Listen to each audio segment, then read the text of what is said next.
Delhi police परीक्षा 2025 के लिए ये दूसरा सेट है। पहला सेट कुछ दिन पहले अपलोड कर दिए थे जिसमें जीएस, मैथ और रीजनिंग के सवाल दिए गए थे। ये दूसरे सेट में 50 जो है जीएस के सवाल हैं जो कि दिल्ली पुलिस के विभिन्न परीक्षाओं में पूछे गए हैं, इसलिए काफ़ी इम्पोर्टेंट सवाल है। इस पर हम लोग आज चर्चा करेंगे। आज के सेट का हमारा पहला सवाल है कि इनमें से कौन सा प्लास्टिक मनी के रूप में जाना जाता है। देखिए, प्लास्टिक मनी के रूप में पहला क्या है, फिक्स डिपॉजिट, तो नहीं, ये तो नहीं है। दूसरा है क्रेडिट कार्ड्स, तीसरा है बियरर चेक और चौथा है डिमांड ड्राफ्ट। तो ये जो क्रेडिट कार्ड्स होता है इसे हम लोग क्या कहते हैं, प्लास्टिक मनी। तो आंसर क्या होगा, 2। हमारा दूसरा सवाल है कि ग्रॉस नेशनल प्रोडक्ट में क्या माइनस करेंगे तो एनएनपी प्राप्त होगा। देखिए, जीएनपी यानी ग्रॉस नेशनल प्रोडक्ट और एनएनपी यानी नेट नेशनल प्रोडक्ट, ये दोनों को ध्यान में रखिएगा। और इसी तरह से एक टर्म है जीडीपी, इसका फुल फॉर्म क्या है, ग्रॉस डोमेस्टिक प्रोडक्ट, यहाँ पे हो जाता है नेशनल। ठीक, ये तीनों से संबंध में एक वीडियो पहले भी बना दिए हैं, आप वहाँ जाकर इसको देख लीजिएगा एक बार। लेकिन अभी हम लोग यहाँ इस सवाल को देख लें। ये कह रहा है कि जीएनपी में क्या माइनस कर देंगे तो एनएनपी प्राप्त होगा। इसको हम लोग उदाहरण के द्वारा समझ लें। देखिए, मान लीजिए आपने कोई गाड़ी खरीद ली। अच्छा, उस गाड़ी से एक साल में आपकी आमदनी हो रही है 5 लाख रुपए। कितनी हो रही है, 5 लाख। तो अगर आपसे कोई पूछेगा कि भाई आपकी आमदनी एक साल में कितनी हुई, तो आपने क्या बताया, 5 लाख। ठीक है, कोई बात नहीं। अब हम लोग एक चीज़ देख लें, जब एक गाड़ी को आपने खरीदा था तो मान लीजिए अगर उसका दाम 10 लाख रुपया था उस समय जब आपने खरीदा, तो क्या एक साल के बाद भी उस गाड़ी का दाम 10 लाख रुपया रहेगा? ऐसा तो होगा नहीं। मान के चलिए कि अगर उसमें से 50,000 भी घट गया, यानी जो गाड़ी आपने 10 लाख में लिया था, अगर उस गाड़ी का दाम आज के डेट में अगर 9,50,000 हो गया, तो ये 50,000 का मूल्य तो घट गया ना।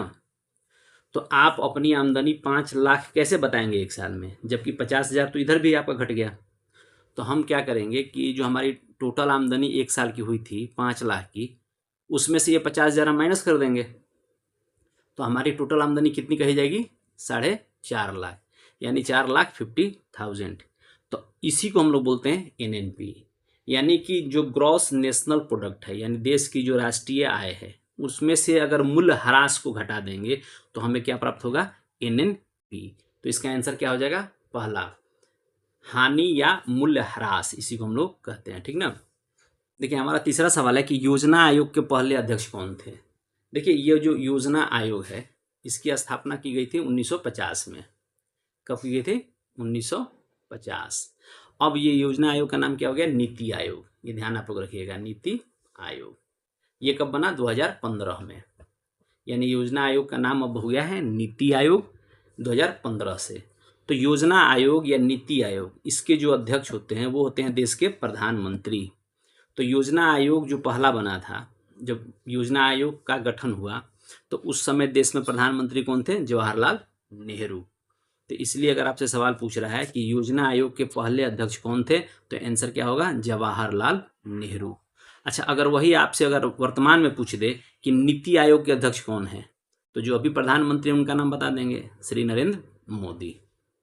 अब हमारा अगला सवाल है कि निम्नलिखित में से कौन सा आर्थिक अपराधों से व्यवहार करते हैं, यानी अगर आर्थिक अपराध कोई हो रहा है तो इनमें से कौन सा कानून जो है वो वहाँ पर काम करेगा। देखिए, आर्थिक अपराध के रोकथाम करने के लिए जो कानून पास था उसका नाम क्या था, कोफे पोषा। अच्छा, ये जो 3 ऊपर वाले हैं, पोटा, टाडा या मीसा, ठीक ना, ये तीनों थे जो भी आतंकवादी घटनाएं हो रही हैं उनके रोकथाम के लिए। ठीक ना। मीसा था इंटरनल सिक्योरिटी के लिए, बनाया गया था 1971 में। मीसा कब बना, 1971 में। और मीसा का फुल फॉर्म क्या था, maintenance of internal security act. Maintenance of internal security act 1971 में। अच्छा, टाडा जो कानून पास हुआ था ये हुआ था 1985 में। 1985 95 तक ये चला, फिर बाद में इसको ख़त्म कर दिया गया था। ये टाडा जो है इसका फुल फॉर्म क्या था, terrorist and disruptive activities prevention act. Terrorist and disruptive activities prevention act, Tada. इसी टाडा के तहत संजय दत्त को सजा हुई थी, जो जेल गया था वो इसी कानून के तहत उसे पकड़ा गया था। अच्छा, उसी तरह से एक कानून पास हुआ था 2002 में, पोटा, जब अटल बिहारी वाजपेयी की सरकार थी। तो ये पोटा जो है, इसका फुल फॉर्म आप लोग ध्यान में रखिएगा, प्रिवेंशन ऑफ टेररिस्ट एक्ट, यानी जो भी टेररिस्ट एक्ट हो रहे हैं उसके रोकथाम के लिए बनाया गया कानून। पोटा, टाडा, मीसा इंटरनल सिक्योरिटी के लिए बनाया गया, और कोफे पोसा था कोई भी अगर आर्थिक अपराध हो रहा है, यानी बाहर से आप पैसा ला रहे हैं बिना किसी अनुमति के, उन सबों के रोकथाम के लिए बना। ये जो कोफा पोसा बना, ये बना था 1974 में, 1974, 1974। अच्छा, कोफे पोसा का फुल फॉर्म क्या है? Conservation of foreign exchange and prevention of smuggling activities act, विदेशी मुद्रा संरक्षण एवं तस्करी निवारण अधिनियम। यह है कोफे पोसा। कब बना? 1974। अच्छा, ये सारे सवाल जो हैं, ये जो अलग अलग आप देख रहे हैं, ये कहीं ना कहीं ये सवाल पूछा हुआ है, इसलिए इन सबको आप ध्यान में रखिएगा। अगला सवाल है कि कौन सा देश एक पार्टी प्रणाली का अनुसरण कर रहा है? देखिए, ये 4 ऑप्शन है, इसमें जो चीन है, ये चीन है, ठीक ना। चीन में एक पार्टी प्रणाली है, कम्युनिस्ट पार्टी जो है वहाँ पे 1949 से वहीं पे राज कर रही है, ठीक ना। ये हमारा अगला सवाल है कि संविधान द्वारा कितने प्रकार के आपातकाल की परिकल्पना की गई है? How many types of emergency are envisaged by the constitution? देखिए, हमारे कॉन्स्टिट्यूशन में 3 प्रकार के आपातकाल की जिक्र है। देखिए, पहला है राष्ट्रीय आपातकाल, जो हम आर्टिकल 352 के द्वारा लगाया जाता है। दूसरा है किसी भी राज्य में राष्ट्रपति शासन लगाना, इसका आर्टिकल क्या है? 356। और तीसरा जो आपातकाल है वो है वित्तीय, यानी फाइनेंशियल जो इमरजेंसी लगेगी, उसके लिए आर्टिकल क्या है? 360। तो ये ध्यान में रखिएगा, 352, 356 और 360, ये तीनों काफ़ी इंपॉर्टेंट है। देखिए, एक सवाल इसमें ये भी पूछा हुआ है कि क्या भारत में कभी वित्तीय आपातकाल लगा है? यानी ये जो 360 वाला है, ये हमारे देश में आज तक कभी नहीं लगा है। अगला सवाल है कि किस आर्टिकल के द्वारा केंद्र सरकार राज्य सरकारों को निर्देश दे सकती है? देखिए, इसमें जो आर्टिकल दिए हुए हैं, इसमें जो 356 है, ये तो अभी हम लोग देखे ही हैं, अनुच्छेद है, सॉरी ये थोड़ा सा गलत हो गया है इसमें, ये क्या है? अनुच्छेद 356 के द्वारा क्या था? किसी भी राज्य में राष्ट्रपति शासन लगाना, ये तो अलग हो गया। देखिए, एक अनुच्छेद है 370, तो 370 किससे संबंधित था? जम्मू कश्मीर से संबंधित था, तो ये भी नहीं है उससे। अब देखिए, एक आर्टिकल है 263, तो 263 के द्वारा हम क्या बनाते हैं? अंतर्राज्यीय परिषद का गठन होता है, अंतर्राज्यीय परिषद। ये जो अंतर्राज्यीय परिषद होता है, अगर मान लीजिए 2 राज्यों के बीच में कोई विवाद हो, तो वहाँ पे इसका ये वहाँ डील करता है, ये अंतर्राज्यीय परिषद। और इसके चेयरमैन कौन होते हैं? अंतर्राज्यीय परिषद के चेयरमैन होते हैं देश के प्रधानमंत्री। अब मेंबर में सारे राज्यों के मुख्यमंत्री, 6 कैबिनेट मिनिस्टर, ये सब उसके मेंबर होते हैं, ठीक ना। ये है 263। चलिए, लेकिन हमारा सवाल ये है कि जो केंद्र सरकार किस आर्टिकल के द्वारा राज्य सरकारों को निर्देश देती है, तो ये हमारा आर्टिकल है 256। 256 आर्टिकल के द्वारा केंद्र सरकार संसद में जो भी कानून पास होता है उसे सही तरीके से लागू करने के लिए राज्य सरकारों को निर्देशित कर सकता है। अगला हमारा सवाल है कि किस भारतीय शासक का राज्य विस्तार भारत से बाहर था? देखिए, इसमें जो ऑप्शन दिया गया है, एक तो है चंद्रगुप्त मौर्य, ठीक, फिर एक है कनिष्क। ये दोनों का जो क्षेत्र था वो देश से बाहर भी था, जैसे अफगानिस्तान का एरिया हो गया, कुछ मध्य एशिया के देश हो गए। तो यहाँ पे देखिए, थर्ड वाले में ऑप्शन इन दोनों का दे दिया है, तो हम आंसर क्या मारेंगे? चंद्रगुप्त मौर्य और कनिष्क। अच्छा, ये जो कनिष्क है, ये किस वंश का है? ये था कुषाण वंश का, कुषाण वंश। अच्छा, कनिष्क के संबंध में एक और आप ध्यान में रखिएगा, जो हमारे देश में संवत चलता है, शक संवत, इसकी शुरुआत किसने की थी? कनिष्क ने, 78 AD में, 78 AD यानी ईस्वी में। ये ध्यान आप रखिएगा, बड़ा फेमस सवाल है। कनिष्क बौद्ध धर्म का एक बहुत बड़ा अनुयायी रहा है। चतुर्थ बौद्ध संगति जो है वो भी इसी के नेतृत्व में आयोजन हुआ था उसका, ठीक ना। कनिष्क का ही वही राजा था उस समय। तो ये सब कुछ महत्वपूर्ण क्वेश्चन है कनिष्क से, आप ध्यान रखिएगा। अच्छा, चंद्रगुप्त मौर्य कौन है? मौर्य वंश का संस्थापक था चंद्रगुप्त मौर्य। और इसकी राजधानी कहाँ है? पाटलिपुत्र, ठीक ना। अगला हमारा सवाल है कि बिंबिसार निम्नलिखित राजवंशों में से किसके संस्थापक थे? देखिए, ये जो बिंबिसार है ये था हर्यक वंश का। ये जो हर्यक वंश है ये कहाँ पर राज किया? मगध पे, ठीक ना। और बिंबिसार जिसका पुत्र का नाम क्या था? अजात शत्रु। ये बड़ा फेमस नाम है, अजात शत्रु। अच्छा, अजात शत्रु का बेटा था उदयन। ये तीनों नाम आप ध्यान में रखिएगा। ये जो उदयन है इसी ने पाटलिपुत्र की स्थापना की थी। तो तीन नाम, बिंबिसार, अजातशत्रु और उदयन, ये तीनों किस वंश के हैं? हर्यक वंश। हमारा अगला सवाल है कि भारत छोड़ो आंदोलन का दूसरा नाम क्या था? देखिए, भारत में महात्मा गांधी के 3 अखिल भारतीय आंदोलन अगर पूछा जाएगा आपसे, तो पहला था असहयोग। असहयोग ये कब हुआ था? 1920 में। दूसरा था सविनय अवज्ञा, सविनय अवज्ञा। और तीसरा था भारत छोड़ो आंदोलन, भारत छोड़ो आंदोलन। ये कब हुआ? 1942 में। अच्छा, सविनय अवज्ञा कब हुआ? 1930 में। ये याद रखिएगा आप तीनों। असहयोग 1920, सविनय अवज्ञा 1930 और भारत छोड़ो 1942। क्विट इंडिया मूवमेंट भी से हम लोग कहते हैं। देखिए, ये जो भारत छोड़ो आंदोलन 1942 में हुआ था, इसकी शुरुआत हुई थी 8 अगस्त 1942 को, 8 अगस्त 1942 को। इसीलिए इसे हम लोग क्या कहते हैं? अगस्त क्रांति के नाम से भी जानते हैं, ठीक। तो इसका आंसर क्या हुआ? अगस्त क्रांति। हमारा अगला सवाल है कि किस सत्र में कांग्रेस पार्टी का विभाजन हुआ?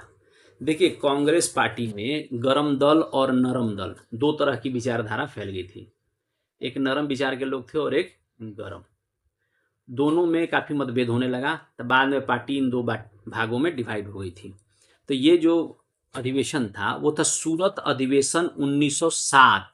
लेकिन देखिए, यहाँ पे ऑप्शन दे दिया है 1906, तो ये तो गलत हो जाएगा। तो इसीलिए इसमें हम लोग क्या मार देंगे? कोई विकल्प सही नहीं, यानी 4। लेकिन सही आंसर क्या होगा? सूरत अधिवेशन 1907, ठीक ना। इसी में कांग्रेस पार्टी दो भागों में डिवाइड हो गई थी, गरम दल और नरम दल के बीच में। अगला हमारा सवाल है कि सलार जंग संग्रहालय कहाँ है? ये जो सलार जंग संग्रहालय है ये है हैदराबाद में। हमारा अगला सवाल है कि लिपुलेख दर्रा किस राज्य में स्थित है? ये जो लिपुलेख दर्रा जो है ये है उत्तराखंड में। अगला सवाल है कि निम्नलिखित झील में कौन सा नमकीन पानी का झील है, यानी कौन सा सॉल्ट वाटर लेक है? तो इसमें क्या हो जाएगा? सांभर। और ये सांभर झील कहाँ है? ये है राजस्थान में। अच्छा, एक सवाल ये भी पूछा था कि सांभर झील से भारत में कितना प्रतिशत नमक निकाला जाता है? तो वो करीब करीब 9%, पूरे देश का 9% जो नमक है वो सांभर झील से निकाला जाता है। ये क्वेश्चन भी आया हुआ है, आप इसको ध्यान में रखिएगा। हमारा अगला सवाल है कि जम्मू कश्मीर में केसर खेती के लिए निम्नलिखित में से कौन सा स्थान प्रसिद्ध है? देखिए, केसर की खेती के लिए जो जम्मू कश्मीर का पंपोर डिस्ट्रिक्ट है ये काफ़ी फेमस है। पंपोर जो है इसे हम लोग कश्मीर का केसर शहर भी कहते हैं, कश्मीर का केसर शहर। ये भी क्वेश्चन पूछा हुआ है, केसर शहर। हमारा अगला सवाल है कि निम्न में से कौन सा क्षेत्र पश्चिमी विक्षोभ यानी कि वेस्टर्न डिस्टर्बेंस से वर्षा प्राप्त करता है? देखिए, इसमें जो है पंजाब, ये जो है वेस्टर्न डिस्टर्बेंस से वर्षा प्राप्त होती है ठंडे के दिनों में। अगला सवाल है कि निम्न खनिजों में से किसका दूसरा नाम भूरा हीरा है, यानी ब्राउन डायमंड हम किसे कहते हैं? देखिए, इसमें जो लिग्नाइट कोयला है इसे हम लोग क्या बोलते हैं? भूरा हीरा। कोयला की 4 किस्म आप ध्यान में रखिएगा। पहला क्या है? Anthracite, anthracite. दूसरा है बिटुमिनस, तीसरा है लिग्नाइट और चौथा है पीट। ये सवाल पूछा हुआ है, ध्यान में रखिएगा। अब ये देखिए, जो एंथ्रासाइट है ये कोयले की सबसे अच्छी किस्म है, उससे थोड़ा सा डाउन में है बिटुमिनस, थर्ड स्थान पे कौन सा है? लिग्नाइट, और चौथे स्थान पे है पीट। तो ये क्रम भी आपको ध्यान में रखना है कि कोयला सबसे अच्छी कोयला को किस नाम से जानते हैं, तो उसका है एंथ्रासाइट। दूसरे स्थान पे कौन सा है? बिटुमिनस, तीसरा है लिग्नाइट और चौथा है पीट। हमारा अगला सवाल है कि भारत के निम्नलिखित में से कौन सा भाग गर्मियों में पहला मानसून प्राप्त करता है? देखिए, भारत में जो दक्षिण का हिस्सा है, भारत में दक्षिण पश्चिम मानसून से सबसे पहले वर्षा होती है? कौन सा? दक्षिण पश्चिम मानसून। ये ध्यान आप रखिएगा, ये पूछा हुआ सवाल है, ठीक ना। दक्षिण पश्चिम मानसून। आज जब ठंडे के दिनों में जो बारिश होती है वो किससे होती है? उत्तर पूर्वी मानसून। उत्तर पूर्वी मानसून, ये दोनों नाम आप याद रखिए, दक्षिण पश्चिम और उत्तर पूर्व। देखिए ये ऐसे हो जाएगा, उत्तर पूर्व। दो मानसून से भारत में वर्षा होती है। तो जो गर्मी के बाद जो बरसात का मौसम आता है तो उस समय जो बारिश होती है वो होती है दक्षिण पश्चिम मानसून से। और ये जो दक्षिण पश्चिम ये जो मानसून है ये जब आएगा तो ये जो इधर का हिस्सा है, ठीक ना, यानी ये जो पश्चिमी घाट है इससे ये टकराती है और इन क्षेत्रों में वर्षा होती है। ये दक्षिण पश्चिम मानसून जो है दो भागों में डिवाइड हो जाएगी, एक इधर अरब सागर की शाखा और एक इधर चल जाएगी बंगाल की खाड़ी की शाखा। तो इसमें ऑप्शन में आपसे क्या पूछ रहा है कि गर्मियों में पहला मानसून कहाँ प्राप्त होगा? तो जो ऑप्शन है उसमें हम लोग देख लें। पहला दे रहा है हिमालय, तो हिमालय में तो मिलेगा नहीं अभी। दूसरा है मेघालय का पठार, तीसरा है पश्चिमी घाट और चौथा है पूर्वी घाट। तो इसमें सबसे पहले वर्षा मिलेगी इस पश्चिमी घाट को, ठीक। तो आंसर क्या हो जाएगा? वेस्टर्न घाट। अगला सवाल है कि बारिश की बूंदे गोलाकार होने की वजह क्या है? देखिए बारिश की बूंदे जो गोलाकार होती हैं उसका वजह क्या है? सरफेस टेंशन यानी पृष्ठ तनाव। इसमें आंसर क्या मारेंगे हम? चौथा। हमारा अगला सवाल है कि निम्न में से कौन सा अधिक जलन पैदा करता है? देखिए इसमें 4 ऑप्शन दिया गया है, जिसमें पहला है उबलता पानी, दूसरा है भाप, तीसरा है गर्म हवा और चौथा है सूर्य की किरणें। देखिए सूर्य की किरणें डायरेक्ट तो आ नहीं रही हैं तो उतना हीट तो आपको मिलेगा नहीं। गर्म हवाएं भी इतनी नहीं तेज है कि बहुत ज़्यादा आपको हीट दे दे। दो मेन ऑप्शन है, एक है उबलता पानी और दूसरा है भाप। देखिए इन दोनों में हम देख लें कि आखिर में ज़्यादा गर्म कौन है। देखिए पानी जब उबल रहा है तो जब उससे और ज़्यादा उबलेगा वो एकदम, तब जाके वो भाप में चेंज होगा। यानी भाप में जो ऊर्जा की मात्रा है वो ज़्यादा है, तो जब हम भाप से जलेंगे तब हमें ज़्यादा जलन पैदा होगी। अगला सवाल है कि किडनी स्टोन, ये जो किडनी में स्टोन बन जाती है उसके लिए कौन सा जो है मुख्य रूप से जिम्मेवार है? देखिए इसमें 4 ऑप्शन है, sodium chloride, silicate, calcium oxalate और कैल्शियम बाइकार्बोनेट। तो किडनी में जो स्टोन होता है उसके लिए कौन जिम्मेवार है? Calcium oxalate. हमारा अगला सवाल है कि ऑस्टिग्मेटिज्म को ठीक करने के लिए निम्नलिखित में से किस प्रकार के लेंस का इस्तेमाल किया जाता है? ये जो ऑस्टिग्मेटिज्म है ये आँख की एक बीमारी है जिसमें कॉर्निया का आकार जो है वो अनियमित हो जाता है, जिसके कारण प्रकाश जो है सीधे तौर पे रेटिना पर नहीं पड़ पाती है, जिसके कारण लोगों को देखने में दिक्कत होती है। तो इस बीमारी को ठीक करने के लिए हम सिलेंड्रिकल जो शेप है लेंस का उसका यूज़ करते हैं। और साथ ही साथ देखिए इसमें 1-2 सवाल और है, जैसे कि एक है अवतल लेंस और एक है उत्तल लेंस, ठीक ना, कॉन्वेक्स और कॉनकेव। जब दूर दृष्टि होती है यानी कि दूर की वस्तु साफ साफ दिखेगी लेकिन नज़दीक की वस्तु साफ नहीं दिखती है, तो उसमें हम यूज़ करते हैं उत्तल लेंस का यानी कॉन्वेक्स का। आज जब निकट दृष्टि दोष होती है, निकट दृष्टि दोष में निकट की वस्तु साफ साफ दिखेगी, देख लेना ये उल्टा है, निकट, और दूर की वस्तु साफ नहीं दिखती है, तो निकट दृष्टि दोष जब होगा तो हम किसका यूज़ करेंगे? अवतल लेंस का। हमारा अगला सवाल है कि पृथ्वी के वायुमंडल में सबसे अधिक प्रचुर मात्रा में कौन सी निष्क्रिय गैस पाई जाती है? देखिए पृथ्वी के वायुमंडल में सबसे अधिक पाई जाती है आर्गन, ठीक। ये जो निष्क्रिय गैस हैं यानी जो इनर्ट गैस हैं ये ऐसे गैस हैं जो किसी भी रासायनिक अभिक्रिया में भाग नहीं लेते हैं और स्वतंत्र अवस्था में पाए जाते हैं। तो हमारे वायुमंडल में जो निष्क्रिय गैस हैं इनको भी आप याद रखना, ये सवाल पूछा हुआ है, जैसे कि हीलियम, दूसरा है नियॉन, तीसरा आर्गन, चौथा क्रिप्टन, पांचवा है जेनॉन और छठा है रेडॉन। यानी 6 का नाम आप जरूर याद रखिएगा, helium, neon, argon, krypton, xenon और रेडॉन। ये क्या है? निष्क्रिय गैस है। अब उसमें देखिए एक सवाल ये भी पूछा हुआ है कि जो ये निष्क्रिय गैस है इनमें कौन सा निष्क्रिय गैस रेडियो एक्टिव है? ये एग्जाम में सवाल था, तो रेडियो एक्टिव में कौन सा हो जाएगा? रेडॉन, ठीक। हमारा अगला सवाल है कि इनमें सबसे नरम धातु कौन सा है, यानी जो मैलिएबल मेटल है वो कौन सा है? देखिए मैलिएबल मेटल है गोल्ड। ये 4 जो ऑप्शन है इसमें मेलेबल क्या होता है, ये आघात वर्धनीय हो जाते हैं, यानी इनको पीट के हम एकदम पतला चादर के रूप में तब्दील कर सकते हैं। तो सबसे इनमें कौन सा हो जाएगा, सोना। हमारा अगला सवाल है कि निम्नलिखित में से किस गैस का उपयोग वनस्पति तेल से वनस्पति घी के निर्माण में किया जाता है। यानी तेल से जब घी बन रहा है तो इसमें किस गैस का इस्तेमाल किया जा रहा है, तो उसका आंसर क्या हो जाएगा, हाइड्रोजन। और एक बात और ध्यान में इसमें रखिएगा कि इनमें जो है कैटलिस्ट का काम यानी उत्प्रेरक का काम करता है निकेल।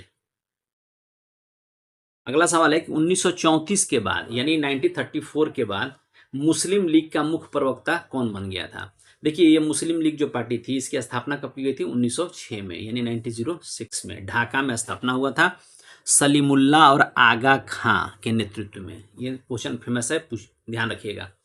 देखिए 1934 के बाद मुस्लिम लीग के मुख्य प्रवक्ता हो गए थे मोहम्मद अली जिन्ना। हमारा अगला सवाल है कि ये जो 4 वर्ण हैं इन 4 वर्णों में सबसे चौथे स्थान पर कौन सा वर्ण है। देखिए इसमें जो प्रथम स्थान पे था वो था ब्राह्मण, दूसरे पे थे क्षत्रिय, तीसरा पर वैश्य और चौथे पे थे शूद्र। ठीक ना। अगला सवाल है कि सत्यशोधक समाज के संस्थापक कौन थे। सत्यशोधक समाज के संस्थापक थे ज्योतिराव फुले। इन्होंने इसकी स्थापना कब की थी, 1873 में। हमारा अगला सवाल है कि अंडमान निकोबार और लक्षद्वीप सहित भारत की तटीय रेखा की कुल लंबाई कितनी है। तटीय रेखा की कुल लंबाई कितनी है। देखिए भारत का जो तटीय सीमा है, ठीक ना, यहां से स्टार्ट होता है आपको ये गुजरात, फिर कौन सा है महाराष्ट्र, फिर है गोवा, फिर कर्नाटक, फिर केरल, इधर हम आ जाए तमिलनाडु, आंध्र प्रदेश, ओडिशा और वेस्ट बंगाल। ठीक, ये बिहार सचिवालय में सवाल पूछा हुआ है कि भारत के कितने राज्य हैं जो तटीय सीमा बनाते हैं। तो आंसर क्या हो जाएगा, 1 2 3 4 5 6 7 8 9 यानी 9 राज्य हैं जिनकी तटीय सीमा है। अच्छा, इससे एक दूसरा सवाल क्या मिलता है कि सबसे ज्यादा तटीय सीमा किसकी है, तो आंसर क्या मारेंगे, गुजरात का। और दूसरे नंबर पे है आंध्र प्रदेश। ये भी क्वेश्चन पूछा हुआ है, ध्यान रखिएगा। चलिए अब हम लोग अपने सवाल पे आ जाएं। कह रहा है कि अंडमान निकोबार और लक्षद्वीप दोनों को अगर शामिल कर लिया जाए तो हमारी तटीय रेखा की कुल लंबाई कितनी हो जाएगी। देखिए इधर में है अंडमान निकोबार और यहाँ पे है लक्षद्वीप। जब ये सबको मिला देंगे हम तो देखिए अगर इन दोनों को अलग कर दें तो ये जो हमारी तटीय सीमा है ये, इसकी कुल लंबाई है 6100 किलोमीटर, 6100 किलोमीटर। लेकिन अगर हम लक्षद्वीप को और अंडमान निकोबार को मिला देंगे तो इसकी कुल लंबाई कितनी हो जाएगी, 7516। यानी इससे संबंधित 4-5 सवाल हम लोगों ने देख लिया। तटीय सीमा से सटे हुए राज्य के नाम, कितने राज्य सटे हुए हैं, सबसे अधिक तटीय सीमा किसकी है, दूसरे नंबर पे किसका है, अगर अंडमान निकोबार लक्षद्वीप को हटा दिया जाए तब हमारी तटीय सीमा कितनी है। देखिए अगला सवाल है कि ये जो 4 दिशाएं दी गई हैं वेस्ट, नॉर्थ वेस्ट, नॉर्थ और नॉर्थ ईस्ट, कह रहा है कि इनमें से कौन सा एरिया जो है जहां पे फोल्ड माउंटेन नहीं है। ठीक ना, तो देखिए इसमें आंसर क्या होगा, वेस्ट, यानी जो पश्चिम का हिस्सा है वहां पे कोई भी फोल्ड माउंटेन नहीं है। चूंकि उत्तर, उत्तर पूर्व और उत्तर पश्चिम इधर तो हिमालय का ही पूरा रेंज है और हिमालय क्या है, एक फोल्ड माउंटेन है, तो ये तो ऑप्शन होगा नहीं, पश्चिम में कोई भी फोल्ड माउंटेन नहीं है। हमारा अगला सवाल है कि दिहांग घाटी के बाद हिमालय दक्षिण की ओर मुड़ता है और भारत की पूर्वी सीमा बनाता है तो हम उसे क्या, किस नाम से जानते हैं। देखिए वहां पे हम लोग इसे कहते हैं पूर्वांचल। ठीक ना। हमारा अगला सवाल है कि भारत का संपूर्ण उत्तर का जो मैदान है वो किस प्रकार की मिट्टी से या मृदा से बना हुआ है। देखिए उत्तर भारत का जो मैदान है वो बना हुआ है जलोढ़ मृदा से यानी एलुवियल सॉइल से। देखिए हमारा अगला सवाल है कि निम्नलिखित में से कौन सा किसी भी जगह की जलवायु के 6 जो प्रमुख नियंत्रक हैं इसमें शामिल नहीं है। तो जो 6 चीज़ें हैं जो कि हमारे क्लाइमेट को प्रभावित करती हैं उनमें शामिल नहीं है ह्यूमन इन्फ्लुएंसेस यानी मानव प्रभाव। ठीक ना। बाकी ये जो 3 दिया हुआ है, समुद्र से दूरी, लैटिट्यूड और ओशियन करंट, ये सब प्रभावित करती हैं। अगला सवाल है कि भारत में कितने राष्ट्रीय जलमार्ग हैं। देखिए भारत में टोटल हैं 111। अच्छा, ये जो राष्ट्रीय जल मार्ग हैं इसमें पहला, दूसरा और तीसरा, इन तीनों का नाम आप याद रखिएगा, इससे सवाल पूछा हुआ है। जो पहला राष्ट्रीय जल मार्ग था ये था हल्दिया से लेकर इलाहाबाद तक, हल्दिया से इलाहाबाद। अच्छा, इसकी लंबाई भी पूछी हुई है एग्जाम में एक सवाल। तो इसकी टोटल लंबाई कितनी थी? 1620 किलोमीटर। ठीक ना, ये एग्जाम में सवाल पूछा हुआ है। और दूसरा जो राष्ट्रीय जल मार्ग था ये था सादिया से धुबरी, ये असम वाले क्षेत्र में है, सदिया से धुबरी, तो ये भी ध्यान में रखिएगा, धुबरी। अच्छा, तीसरा जो राष्ट्रीय जल मार्ग था ये था कोल्लम से कोट्टापुरम, ये केरल वाले एरिया में है, कोल्लम से कोट्टापुरम। ये 3 आप जरूर ध्यान में रखिएगा। बाकी टोटल कितने हैं? 111। देखिए हमारा अगला सवाल है कि चुंबकीय वस्तुएं ऐसी वस्तुएं हैं जो जो 4 ऑप्शन इस पे हम लोग देख लें। देखिए, जो चुंबक की ओर सदैव आकर्षित होती हैं। देखिए कोई भी मैग्नेट है, अगर उसको चुंबक की साइड में ले जाए तो उसको खींचेगा अपने तरफ, ये तो सही है। अच्छा, दूसरा ऑप्शन देख लें, चुंबक की ओर कभी भी आकर्षित नहीं होती, ये तो गलत बात है। तीसरा क्या है कि चुंबक से दूर चले जाते हैं, अगर चुंबक रखा जाएगा तो उसमें दूरी हो जाएगी, ऐसा भी नहीं है, वो तो आपस में चिपक जाएगी। और चौथा है कोई विकल्प सही नहीं, ये भी गलत है, यानी इसका आंसर क्या हो जाएगा? पहला। अगला सवाल है कि एक समतल दर्पण द्वारा बनाई गई छवियां, यानी जो फिगर बन रहा है, जिन्हें आप स्क्रीन पे प्राप्त नहीं कर सकते हैं, उसे क्या कहते हैं? जो हम स्क्रीन पे प्राप्त नहीं करते हैं उसे हम लोग बोलते हैं आभासी, यानी वर्चुअल। सवाल है कि निम्नलिखित में से कौन सा जो है कैपिलरी एक्शन यानी सूक्ष्म नलिका प्रभाव का एक उदाहरण नहीं है? तो अब चारों ऑप्शन देख लें हम। देखिए पहला है घास में पानी का ऊपर बढ़ना। देखिए ये तो कैपिलरी एक्शन को दिखा रहा है, पानी नीचे से ऊपर की ओर बढ़ रही है। फिर है अश्रु नलिका माध्यम से आंसू का बहना, ये भी कैपिलरी एक्शन को दिखा रही है। तीसरा है साबुन का बुलबुला का निर्माण, ये नहीं है, ये क्या हो जाएगा? ये गलत है। और फिर चौथा क्या है, ब्लॉटिंग जो पेपर है उसमें अगर कोई स्याही गिर जाती है तो क्या करता है? पूरे स्याही को सोख लेता है, ये भी क्या करता है? कैपिलरी एक्शन को दिखाता है। तो इनमें हम आंसर कौन सा मारेंगे? साबुन के बुलबुले का निर्माण, ये कैपिलरी एक्शन का उदाहरण नहीं है। अगला सवाल है कि कीटों में गैसों के आदान प्रदान के लिए वायु नली के संजाल को क्या कहते हैं? जो कीटों में गैस का जो एक्सचेंज होता है वो किस पार्ट से होता है? तो उसका आंसर क्या हो जाएगा? ट्रैकिया। देखिए हमारा अगला सवाल है, ये कह रहा है कि जो असंगठित क्षेत्र है इनमें ये 4 ऑप्शन में से कौन सत्य नहीं है? यानी कि असंगठित क्षेत्र में जो काम नहीं होता है वो बताना है आपको, जो होता है वो नहीं बताना है। देखिए सबसे पहले हम लोग देख लें, अतिरिक्त समय के लिए काम करने का कोई प्रावधान नहीं होता, ये तो सही बात है। असंगठित क्षेत्र में आप ज़्यादा काम करोगे तो थोड़ी कुछ मिलेगा आपको, वो तो नहीं है, ये तो सही बात है। दूसरा क्या है? सवेतन छुट्टी का प्रावधान। देखिए और जो असंगठित क्षेत्र हैं, जो छोटे छोटे वर्क हैं, वहाँ पे ऐसा तो होता नहीं है कि आपको पेड लीव मिलेगा, यानी ये इसमें शामिल नहीं है। तीसरा हम लोग देख लें असुरक्षित, ये भी सही बात है, असंगठित क्षेत्र क्या है? असुरक्षित है। और चौथा क्या है? ये जनरली जो असंगठित क्षेत्र है यानी जो छोटे छोटे काम है ये गवर्नमेंट के नियंत्रण से बाहर है, तो ये भी सही है। तो यानी कि असंगठित क्षेत्र के संबंध में जो गलत बात कही गई है, यानी जो सही बात नहीं है, वो क्या है? सवेतन छुट्टी का प्रावधान।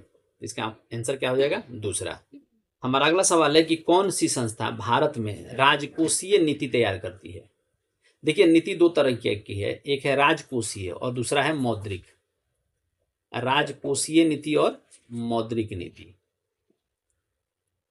मौद्रिक नीति, तो राजकोषीय नीति में जनरली टैक्स वगैरह बढ़ाना घटाना इन सब चीज़ों पे चर्चा होती है, और मौद्रिक नीति में क्या है कि ब्याज दर क्या है नहीं है इन सबों पे।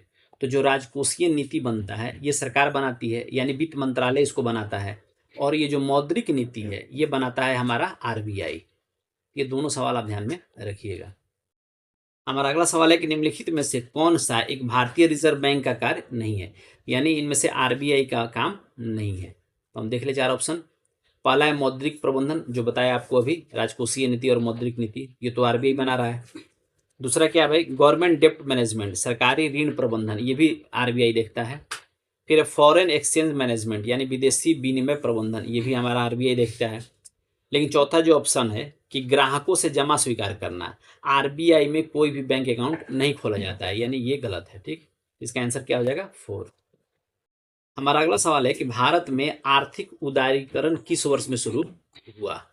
देखिए ये जो आर्थिक उदारीकरण था यानी इकोनॉमिक जो लिबरलाइजेशन था, ये शुरू हुआ था 1991 में, जब मनमोहन सिंह वित्त मंत्री थे और नरसिम्हा राव प्रधानमंत्री। देखिए उदारीकरण में क्या हुआ कि जो हमारी जो पूरी इकोनॉमी एक्टिविटीज़ थी देश की, इसको हमने क्या किया था कि बाहर के देशों के यहाँ एंट्री नहीं दे रहे थे हम। कारण क्या था कि हमारी इकोनॉमी अभी ग्रोथ हो रही थी, तो हमें ये लग रहा था कि बाहर की कंपनियां अगर देश में आ जाएंगी तो हमारी जो खुद की कंपनियां हैं वो पिछड़ जाएंगी। इसलिए हमने अपना दरवाज़ा जो है बाहर के लिए बंद रखा था। लेकिन धीरे धीरे ये महसूस होने लगा कि ये जो आप जो पूरी इकोनॉमी को आपने बंद करके रखा हुआ है, तो इसको अब खोलने की ज़रूरत है ताकि बाहर के सिस्टम भी हमारे यहाँ आए और उससे हमारी इकोनॉमी और ज़्यादा डेवलप हो। तो इस काम को कब किया गया? 1991 में। हमारा अगला सवाल है कि दूसरे राज्य के तत्काल राजनीतिक नियंत्रण के अधीन क्षेत्र को क्या कहा जाता है? तो हम लोग उसे क्या बोलते हैं? कॉलोनी। देखिए हमारा अगला सवाल है कि 7 इंद्रधनुष के रंगों वाला छोटा सा परिपत्र डिस्क अगर तेजी से घुमाया जाएगा तो वो कैसा प्रतीत होगा? आखिर में उसमें कौन सा कलर दिखाई देगा? तो 7 रंगों वाला अगर कोई डिस्क है, अगर उसको हम बहुत तेजी से घुमाएंगे तो वो हमें कैसा दिखाई देगा? वाइट। हमारा अगला सवाल है कि एंथर से एस्टिग्मा पर जो पराग जा रहा है तो उसे हम लोग, जो उससे पॉलिनेशन होगा उसे हम लोग क्या कहेंगे? तो उसे हम लोग कहते हैं सेल्फ पॉलिनेशन। देखिए कोई भी पौधा, अगर मान लीजिए एक पौधा यहाँ और एक पौधा यहाँ है, तो अगर इस पौधे पे कई सारे फूल लगे होंगे और इस पौधे पे भी होंगे कई सारे फूल। देखिए अगर इसी फूल पे, एक फूल में एंथर भी है और एस्टिग्मा भी है, मान लीजिए ये एक फूल है, तो यहाँ पर एंथर भी है और एस्टिग्मा में है, अगर इसी एंथर से पराग अगर इस पे जा रहा है या इसी पौधे के किसी दूसरे फूल पे जा रहा है तो उसे हम लोग बोलते हैं सेल्फ पॉलिनेशन। लेकिन मान लीजिए अगर इस पौधे के पराग को किसी दूसरे पौधे के फूल पे भेज दिया गया तो उसे हम लोग क्या बोलते हैं? Cross pollination. ये दोनों ध्यान में रखिएगा, ठीक। अगर सेम पौधे के फूल पे जा रहा है तो सेल्फ पॉलिनेशन, और दूसरे पौधे के फूल पे जा रहा है तो क्रॉस पॉलिनेशन। अगला सवाल है कि which is the unit of inheritance in living organism? किसी भी जीवित जीव में जो विरासत की इकाई है उसे हम लोग क्या कहते हैं? वो क्या है? वो है जीन। जीन में ही आनुवांशिक लक्षण है जो एक पीढ़ी से दूसरे पीढ़ी में ट्रांसफर होते हैं। देखिए अगला सवाल है कि अम्ल और क्षार, एसिड और बेस में अगर रिएक्शन कराया जाएगा तो उसे हम लोग क्या कहते हैं? तो उसे हम लोग बोलते हैं न्यूट्रलाइजेशन, यानी उदासीनीकरण। कभी कि आप देखते होंगे कि जब आप बहुत ज़्यादा खाना खा लेते हैं तो पेट में एसिडिक मात्रा बढ़ जाती है। अब उस एसिड की मात्रा को बढ़ा हुआ है उसको कम करने के लिए हम लोग इनो पी लेते हैं। तो इनो में क्या होता है कि बेस का अंश होता है वो, तो वो क्या करता है कि जब एसिड और बेस दोनों आपस में मिलते हैं तो फिर वो न्यूट्रलाइज हो जाता है, जिससे हमें आराम महसूस होती है। हमारा अगला सवाल है कि which substance increase the rate of chemical reaction without being consume? यानी खुद का खपत हुआ नहीं और केमिकल रिएक्शन के दर को क्या किया? बढ़ा दिया। तो उसमें आंसर क्या हो जाएगा? कैटलिस्ट, यानी उत्प्रेरक। इस प्रकार ये कुछ महत्वपूर्ण सवाल थे जिस पे हम लोगों ने आज चर्चा की, और इसी तरह से कई सारे वीडियो आपको उपलब्ध कराए दिए जाएंगे, तो आप इन्हें खूब अच्छे से देखिए। और सबसे अच्छी बात इसमें क्या है कि जब आप एक सवाल देखते हैं तो उस सवाल के साथ आपको और भी कई सारे सवाल पे चर्चा हो जाती है। यानी अगर आप 50 सवाल देख रहे हैं तो मान के चलिए कि आपका 100 या 150 सवाल तैयार हो गया। तो इस तरह से जो है आप वीडियो को देखिए, जो चीज़ें बताई गई हैं उन्हें अपने कॉपी में नोट कर लीजिए और अपनी तैयारी को जारी रखिए। चलिए, थैंक यू।